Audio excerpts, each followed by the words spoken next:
Here is my 2021 F-150.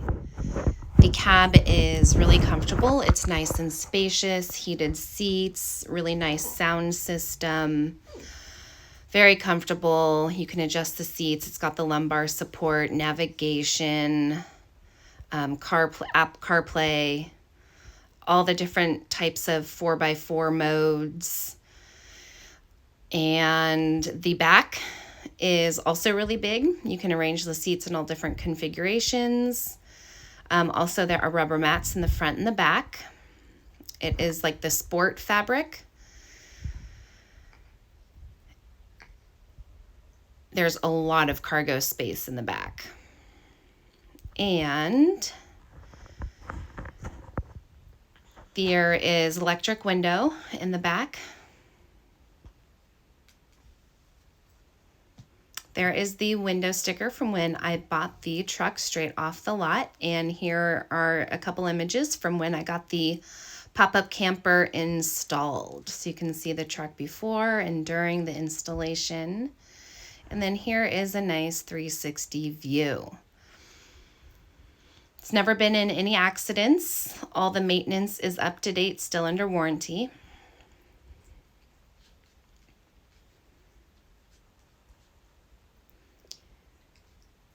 It is a custom pop-up camper by Overland. They're out of Flagstaff, Arizona. I drove out there to have it installed. There are 2 solar panels on top attached with the Rhino racks. All right, the camper has 6 of these latches, 3 on each side, 2 on the front, 1 on each side, and 2 on the back. And they just unlatch like that.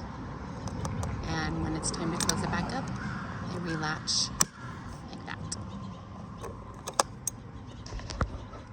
The camper has a set of keys, so you can lock it or unlock it. Open it up. To pop up the camper, you first crawl inside and press up on the tailgate end and lock that side into place. Then you move to the front, press up, and lock that side into place. When it's fully popped up, there is a lot of standing space inside the camper. I believe it's over 7 feet tall. So you can stand up, reach your arms over your head, you can sit up in bed, and even for someone like me, there's enough space to do a handstand. You can completely lock the camper. It comes with a set of keys. There's 2 locks on the door, and you can also lock it from the inside for when you're sleeping. Also, in the winter, I made a little tailgate tent. You can see here, it's nice. It keeps the rain off the tailgate when you're getting in and out.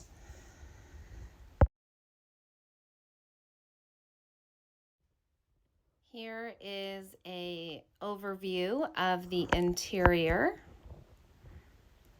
And I will go into more detail about all the different parts throughout the video.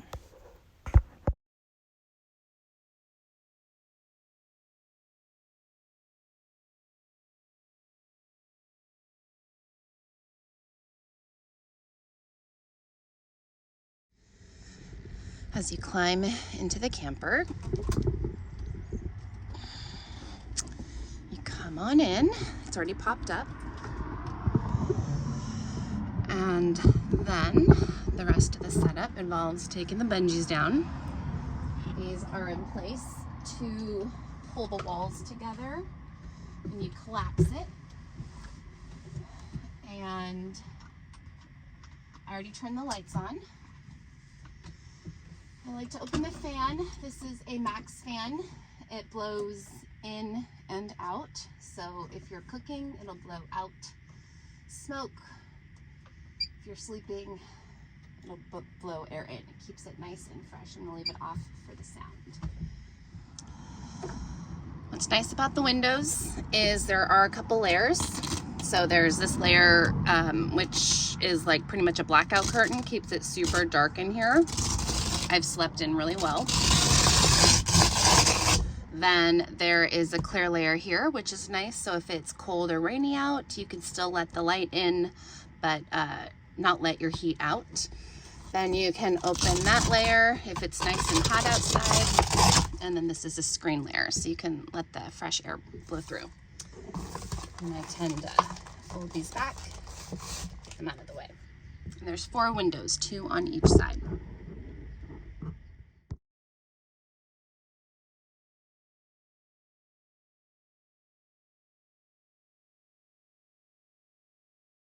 All right, and just a quick tour of the camper. Again, I'm standing right where you would stand up as you enter. Over here to the left is a countertop, a big storage cupboard, and this is just completely open. Those are a bunch of the product manuals for the appliances in here. And as you can see, that's just a big wide open cabinet. So this provides a lot of storage space. Below that is the electrical box. So right in there is the whole electrical system. I'll show you that later in the video. This is the refrigerator. It's Dometic. It has 2 sides. They're separate temperature. So one side you can have set to refrigerator, the other side to freezer, and it's a true freezer. It keeps your ice cream nice and cold, or you can have both as a freezer or both as a fridge. So that's very nice. To give you a quick view of those. The baskets pull out, so you can use those if you want, or you can take them out if you'd like. It's had some Velcro to attach stuff there. I have some ice packs in there. All right, that's the bed platform. I'll show you more about that in a moment. Then a nice big bench seat. And the other side is the kitchen unit, which I'll show you in more detail. And again, that's where you entered into the truck. This is also a window, so I have some insulation there for privacy. So that is very nice. That window opens and locks. I'm just going to leave it closed for now. And there's also a window hiding behind here. And this window slides open. And that's nice because it allows you to actually, you can, through your rear view mirror, see all the way through the back of the truck. The back also has barn doors with windows in it. So with all the windows open and clean, you can use your rear view mirror, which is nice. Also, this allows you to climb, like in an emergency situation, you could climb from the cab of the truck into the camper, or from the camper into the cab, if you fit through both windows. I can make it, but it's a tight squeeze. All right, a little bit more general information about the camper. I started with insulation. The insulation, there is foam board pressed into these little recessed cavities along all the sides of the camper. And then I covered that, because there was still a whole bunch of metal exposed. I covered that with thin sillet insulation. And that's what all this black cushy stuff is, the insulation. And so all the walls of the camper, and actually the walls of the truck bed as well, are covered in this thin sillet insulation, or first the foam board stuck into the little recessed pockets, and then covered with the insulation as much as possible. So most of the wall surface. Also the floor, underneath this 3/4 inch birch plywood floor is a bed rug. So there is a little bit of, there's a fair good amount of insulation in the floor as well. All right, so we got the bed platform, we got the bench seat, we got the refrigerator. Over here we've got our, and again, I'll give you a better view of this in a moment, our kitchen unit. Over here we've got our storage and electrical box. One other nice little feature is a pop-up counter extension. So if you're cooking here, you can have a little bit more counter extension, or if you're sitting on the bench seat, you can have a table or a desk. This is the bed platform, so let me set you down and I'll show you how that works. Right now, it's kind of hanging over the edge. As a quick fix, you can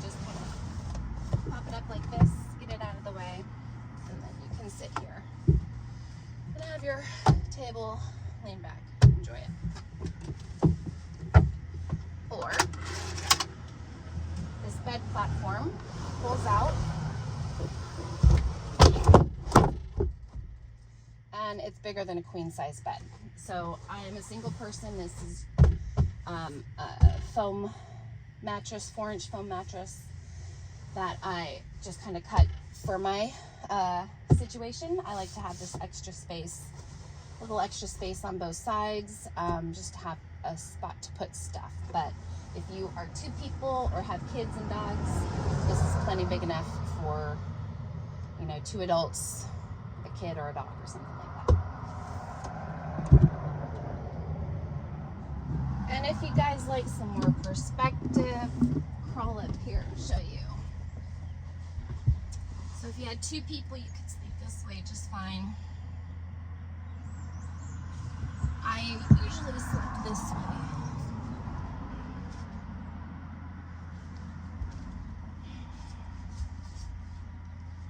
I'm 5'8", so it's a little tight at a diagonal.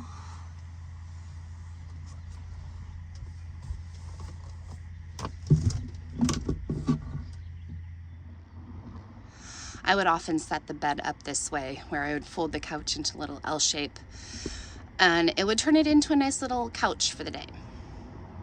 So then you have the couch and the bench seat. All right, so this is the kitchen. This part is the sink right here. It has a nice cover. You just remove that. Faucet flips up. This actually spins 360 degrees. Automatic soap dispenser. And there's a drain that plugs and has a nice basket. This is the 2-burner gas stove that folds back.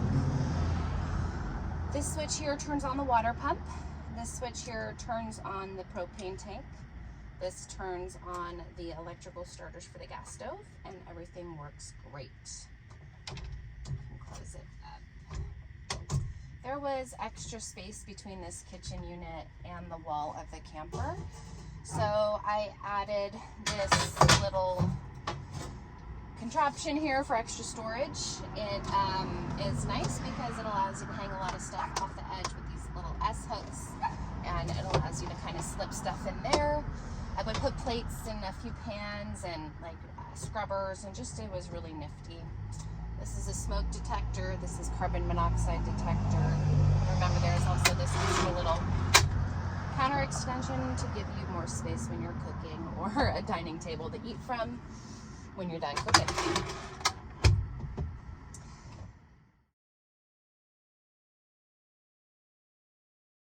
All right, let's look under the kitchen at some of the infrastructure.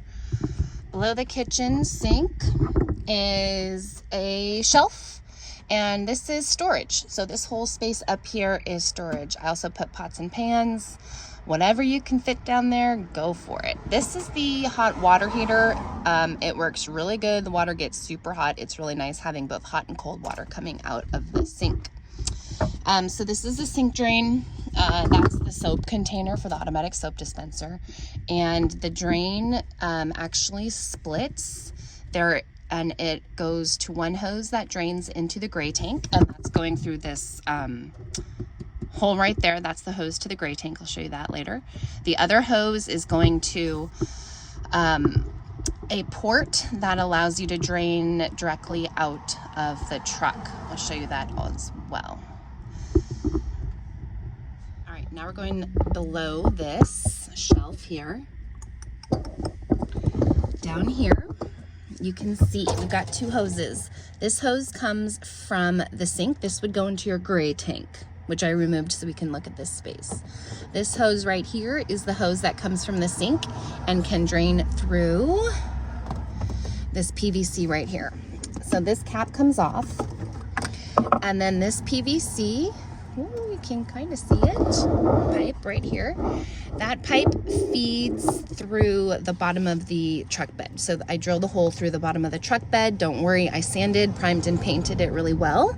Then stuck this PVC pipe, and it was a very tight fitting, and then I sealed it all with marine epoxy. So I am confident there will be no rusting issues. And what's nice is this hose just goes right through it, and then you can drain from the sink directly out of the truck and bypass the gray water tank. And then when you're done, you can cap it, and that way you don't have to worry about weather or critters or anything like that getting into the camper. So that's really nice when you're in a space that you can bypass the gray tank and not have to dump it. This right here is a water pump, and it is an EcoFlow, and this is the strainer, and this tube comes from the freshwater tank. So water goes from the freshwater tank into the water pump, and then from the water pump into this hose. And you can kind of see right here, there's a T, so the water splits. It goes to the hot water, and then from the hot water to the sink, and it also goes to cold straight to the sink. So this splits off and you get cold water and hot water. And so right here is the hot water heater, and you can see this is the propane hose that feeds the hot water heater. And for all the plumbing, I used PEX, 1/2-inch PEX. So it's really super easy to use. And if you felt like you wanted to remodel anything, it'd be easy to do. And I have lots of extra PEX materials. I will give them to you. All right, so the freshwater tank is below the bench seat. So over here in this corner on the bench seat, if you go in beneath it, this is the 20-gallon freshwater tank. And you can see the hose right here that feeds into the water pump. Also, this is a hose for filling up that freshwater tank. It has a nice little attachment that allows you to turn the water on and off as you need to so you don't spill. And the water tank is not moving. It is ratcheted in place, and it is also kind of stuck in the aluminum here.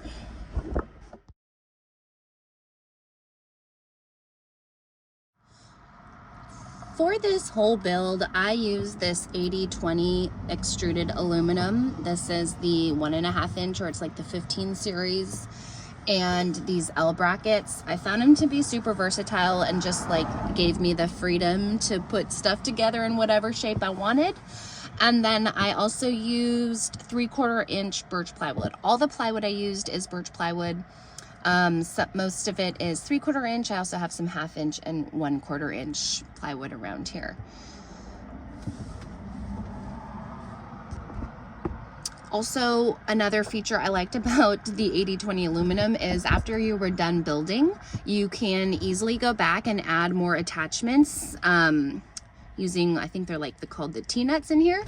And also I had a whole bunch of these extra L brackets left over, so I ended up attaching them in spaces that I found useful. Like for instance, from here to here, I would have a bungee cord to hang my dish towels over.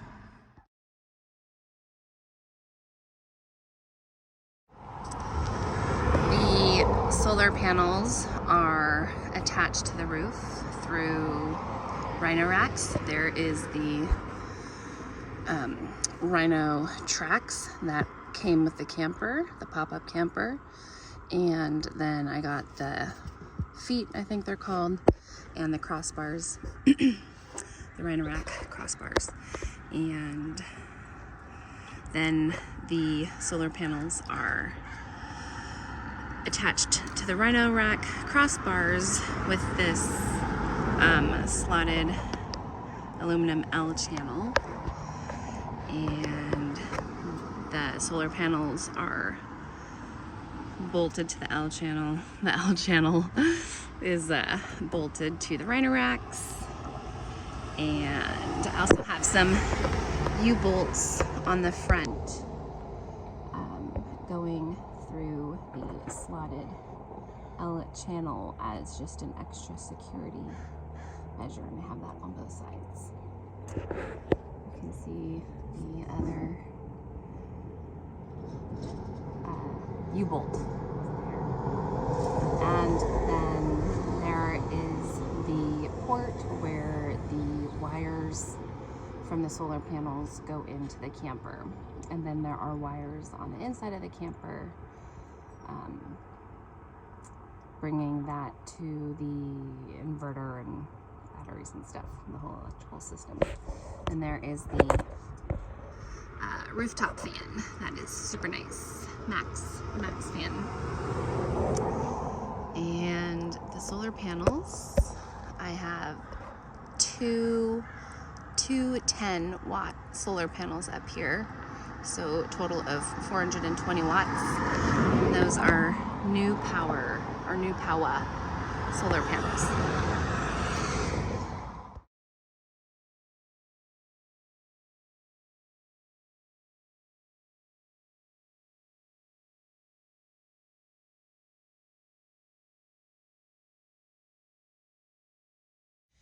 All right, the whole electrical system is housed in this space here and down here.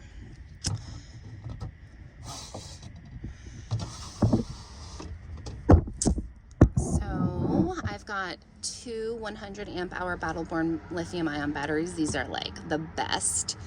That gives you a total of 200 amp hours.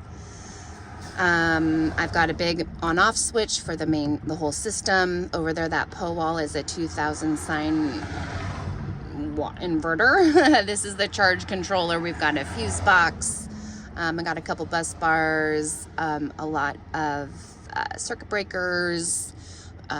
This system, the electrician who I hired to wire it for me told me it is super safe. It's probably a little over-engineered. So this system has worked flawlessly and it's super safe. The batteries are ratcheted in place with these ratchet straps. Underneath them is a nice thick layer of neoprene insulation that also provides some shock support for when you're off-roading. This yellow box right here is a shore power inverter, which allows you to charge the batteries with shore power if there's not enough sun. However, this system gets plenty of power from the solar panels. With 420 watts, I've never had any problems with this. I actually haven't even had to use this to charge up the batteries. I've gotten plenty of sun, although I live here in California, so there is that. A nice feature about the truck is that it's a hybrid and it has its own built-in 7.2 kilowatt generator inverter.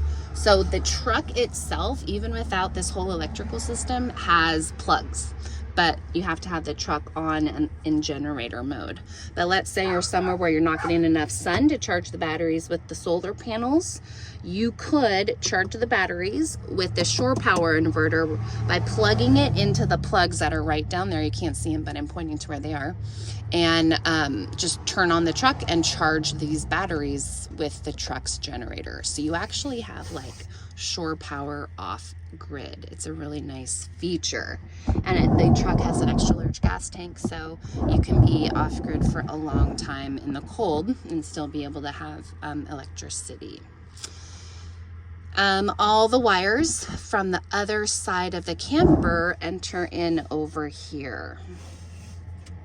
A couple more components of the electrical system. These are the wires from the power switch for the solenoid valve, which is an electrically powered on-off switch to turn the propane tank on and off.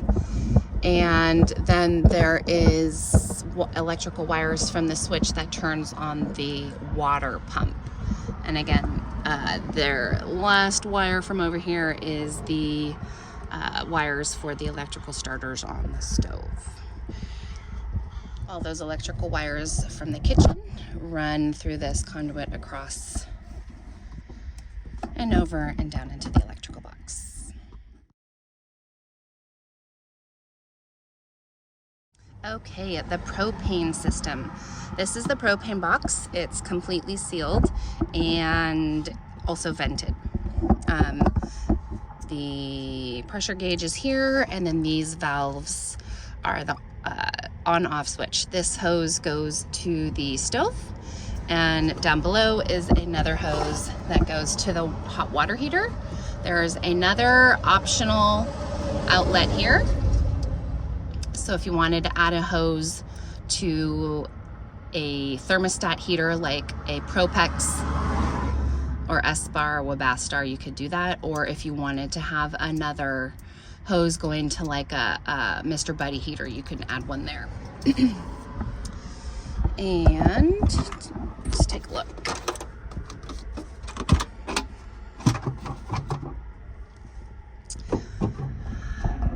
Here's the 2-stage regulator, the solenoid valve, the tank, and down in the corner you can see that little PVC. That is the vent. So that goes through a hole in the truck bed so that if there is a leak, the propane leaks down through that hole and doesn't poison you in the camper. So it's super safe in here.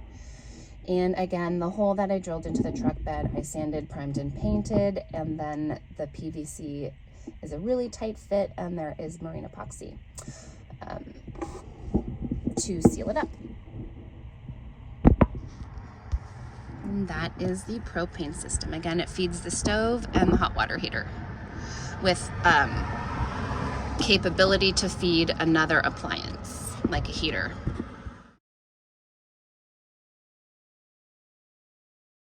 All right, and then this space here around the propane box and the pressure gauge and valves, I had a Berkey water filter, so this shelf is specifically designed for the travel size Berkey water filter, and I bungee corded it to this piece of wood. That's why that's there. It never spilt. It was actually super nice. And then I just had an extra shelf here, and that's the little cubby where I put my shoes as I enter. So I was just trying to make use of that space.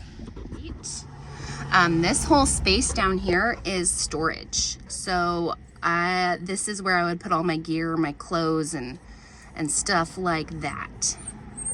Also, these bench seats are really easy to lift up. So they're just held in place by gravity. So it's really easy to lift it up if you did need to access anything with that freshwater tank. And this was an extra separate little piece. All right, one last detail, hope it's not too much information. I also have a cassette toilet in here, and I just had it with this ratchet strap around it, attached to some of the aluminum. Hold it in place while you're driving. It worked pretty good. And in fact, it worked flawlessly. It held it in place great. And then I put it on a rolling platform so it was easy to pull in and out. And so you just kind of pull it out into the aisleway here and flip it up and do your thing. This is the back of it, so you could flip it around however you want. And it worked really good, and it was super convenient for me. I used a lot of chemicals so that the smell never bothered me. Yeah, I didn't even have this enclosed in any closet with a vent or anything like that. I just left it right here as you see, and it never bothered me. When you use plenty of porta potty chemicals, it's fine. I'd also like to mention that I was inspired and mostly copied my designs from a couple different websites, YouTube channels. The first one is Far Out Ride. From their website, I was able to use their diagrams to set up my electrical systems and the plumbing and the propane systems. And that's also where I designed my propane box. I pretty much just copied their design. Also, I got the idea for the 80/20 extruded aluminum from the website YouTube channel, Our Caravan. So credit to them. Also, there is a battery monitor in the electrical system that hooks to your phone with Bluetooth, so you can monitor how much power you've got banked up in the batteries. And same with the propane tank, there's a sensor that hooks to your phone with Bluetooth, so you can monitor how much gas you have in the tank.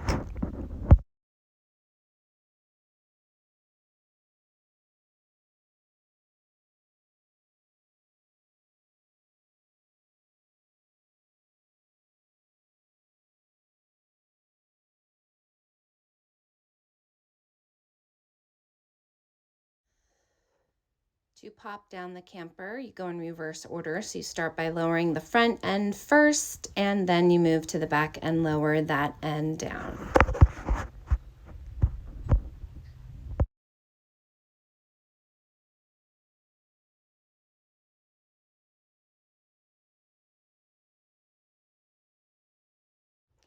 I'm happy to discuss any other details I might have left out or answer any questions you might have. Thanks for watching.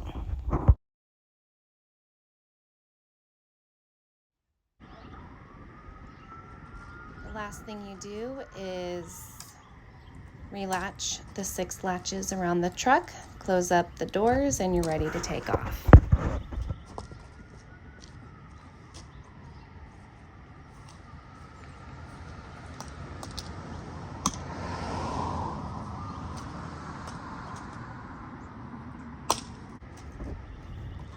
The green strap right there is to pull the tailgate up when you're inside.